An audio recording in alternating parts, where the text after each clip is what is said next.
Greetings, everyone. This is Rock and Roll Spot Connection with the Weekly Comic Book Route. We're at the halfway point, so let's get started. Kicking things off, we've got Amazing Spider-Man number 24.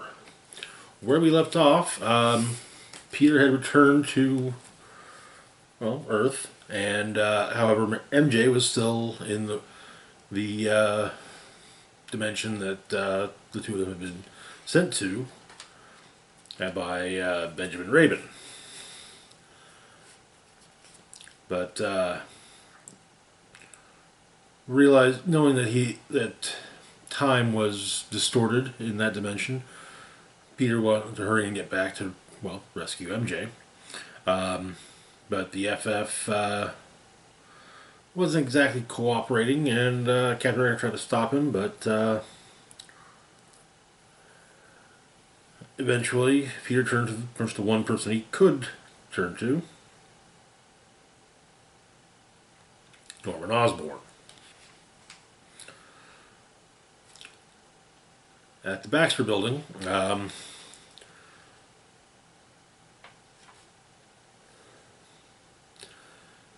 Peter breaks in and seals the mini fusion reactor, manages to get away, and while Human Torch tries to chase him down, Peter notes that, well, he can be a bit stealthier than Johnny. Apparently, Norman is building a suit of armor, and he's borrowed a few other items from other folks, such as quantum cables from Tony Stark, which needed apparently aggressive modification to fit the plank drive that Black Cat managed to procure for Peter from Moon Girl. But Osborn wants to do test runs, make sure it works, but Peter insists on going now, and so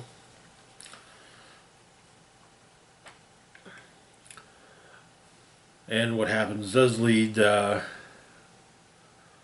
Khan, Miss Marvel, to note that Norman Osborn is in her city. But while traveling through the multiverse, Peter briefly runs into Rabin. But while Rabin is also on the dimension that Peter and MJ were sent to, is seemingly about to kill MJ and the scientist who helped Peter. But Peter arrives and manages to knock him out, and then Raven gets run through. However, well, MJ's been there a while, and, well, she's got kids now. And that is where the issue ends.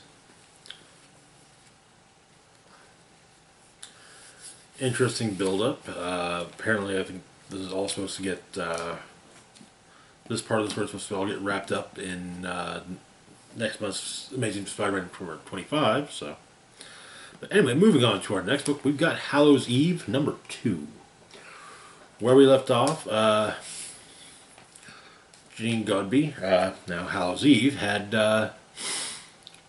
well, she robbed a bank, and in order to escape, she used one of her various masks, a werewolf, and bit a bank security guard, causing him to turn into a werewolf as well. And of course, the Beyond Corporation is on the scene because, well, weird stuff is kind of right up their alley. So, Janine puts on a black cat mask, and she's managed to find Marcus. She tells Marcus what's happened. Meanwhile, Beyond is trying to trace the samples that they picked up at the bank vault. Discovering there's a partial match and assistant to Janine. The security guard, meanwhile, is on the run, having turned into a werewolf himself, but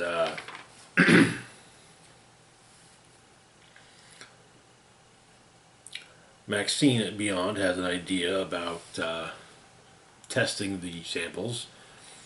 Since they were tested at night initially, well, that perhaps then that means the DNA is going to be different, and so it's tested again, and well, a match is found. Janine's put on a police officer mask to go to talk with the family of the security guard, basically trying to get an idea of where he might go so she can try and help him.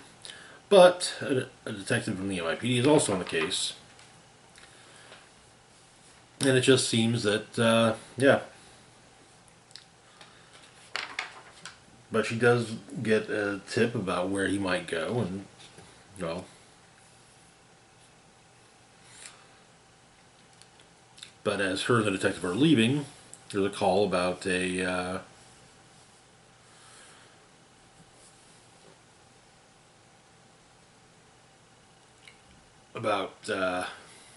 suspect who seems to be her the missing security guard being in a fight at the nature reserve at Moonlight Marina. Janine slips on the vampire mask she hates wearing because, well, it gives you the strength, speed, and flight of a vampire. It also gives one the hunger. But a Beyond team has come upon security guard. As they've been ordered to bring him in alive, they trank him. So, but Janine finds their van and attacks, ripping open the van, and that is where the issue ends. This is definitely an interesting. I'm liking where this is going. Hallow's Eve is definitely going to be an interesting character to see continue on. But moving on to our next book, we've got Red Goblin #3. Where we left off, Normie Osborn was attempting to save his grandfather Norman from Goblin Nation and their leader, Phil Urich. We get a flashback to an early appearance to earlier days, 2 years previously. Norman and Normie talking about things, and this being before Norman had his sins eaten by the Sin Eater, or removed. In the present, Normie's dealing with the Goblin Nation, and well, the Rascal's trying to convince Normie to give him control. And so Normie gives in and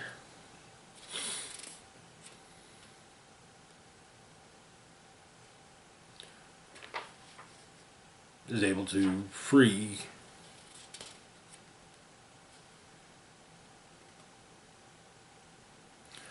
Norman. And Norman's able to actually get through to Normie enough to basically say, hey, you're going to kill them. Don't listen to the suit. But Normie takes Norman to a hospital. Meanwhile,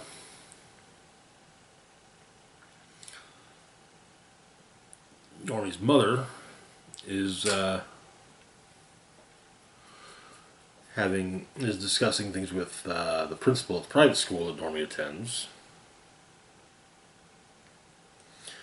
with Liz even pointing out that, well, the family's lawyer is frightening her even.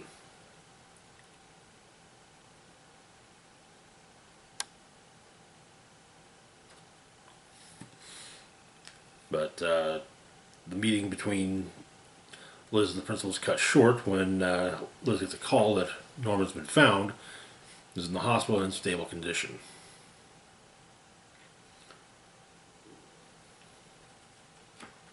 Normie's left the hospital. Rascal's trying to talk to him, but comes upon a homeless woman with a dog, and they talk. With the woman pointing out that there are no bad dogs, just bad owners. And that gives Normie some insight on dealing with Rascal. However,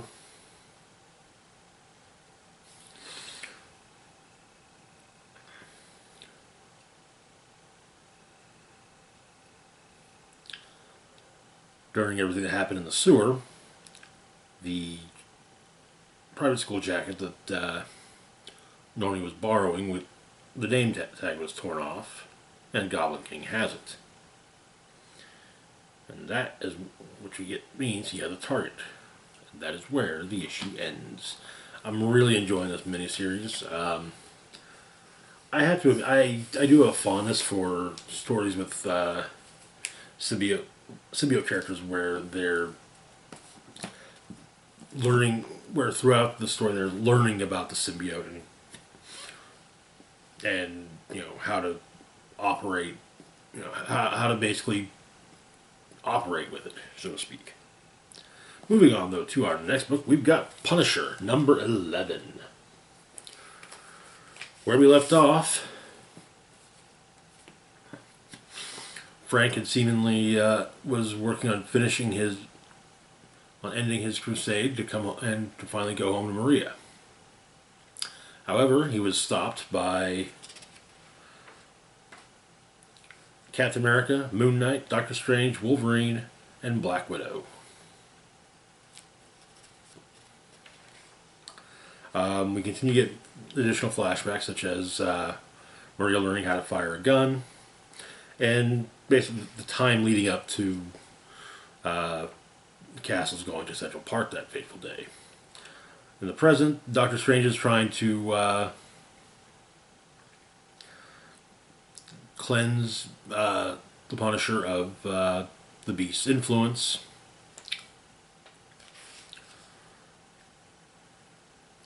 But, yeah, it fails. Wolverine charges in and, Frank basically turns his own claws on him, and basically Wolverine stabs off in the face.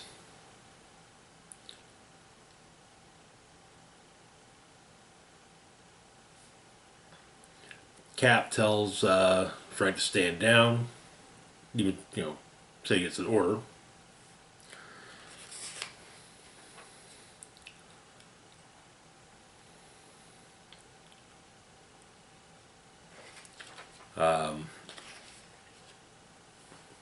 But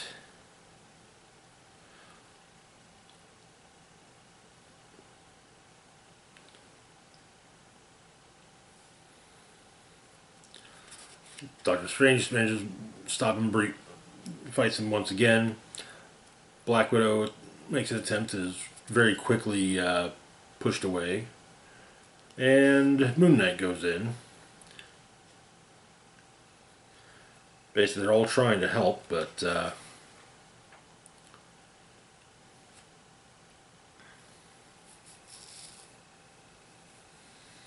priestess is praying to the Beast to make Frank Castle whole and to bring him home.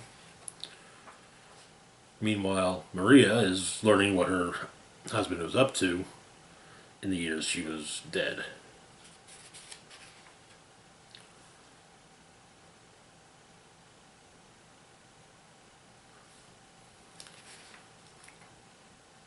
But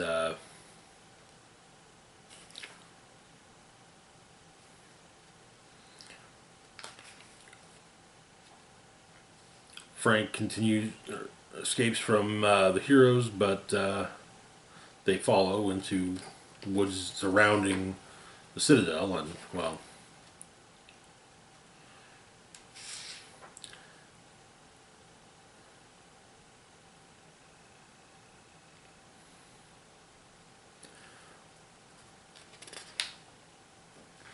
when he arrives, Maria shoots him, disgusted at who he was after their deaths. And that is where, and the issue ends with a flashback to that fateful day in Central Park. Frank reaching for his dead wife. Jason's punchline is definitely something to behold. That's for sure. I'm looking forward to seeing how the whole thing plays out. I doubt they'll have him stay on as the Lord of the Hand, but we'll see what happens. Moving on to our last book for the moment, we've got Star Wars Yoda, number 6. Where we left off, youngling Krish had attacked another youngling, a Trandoshan named Gare. Though the two had been friends, Krish had seen a vision of Gare attacking him. And so, with having telling Count Dooku of this, Krish thought to do something about it. And so Krish has Gare at lightsaber point, but their friend Jackson interferes and gets a lightsaber burn on the arm for it. And so Gare draws her lightsaber, and her and Krish have a lightsaber battle. But rather than deliver a killing strike to Krish, Gare simply destroys his lightsaber. Though, Gare continues the assault until Yoda arrives and breaks it up.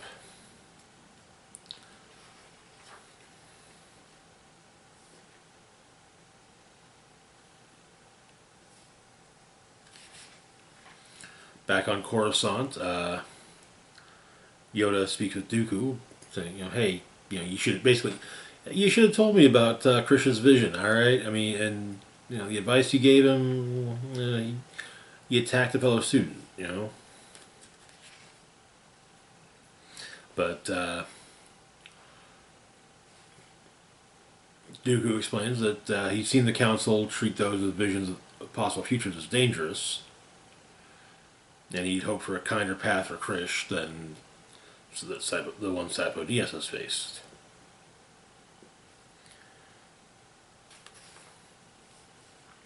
Later, Gare comes to Yoda and wants to accompany Count Dooku on his next diplomatic trip.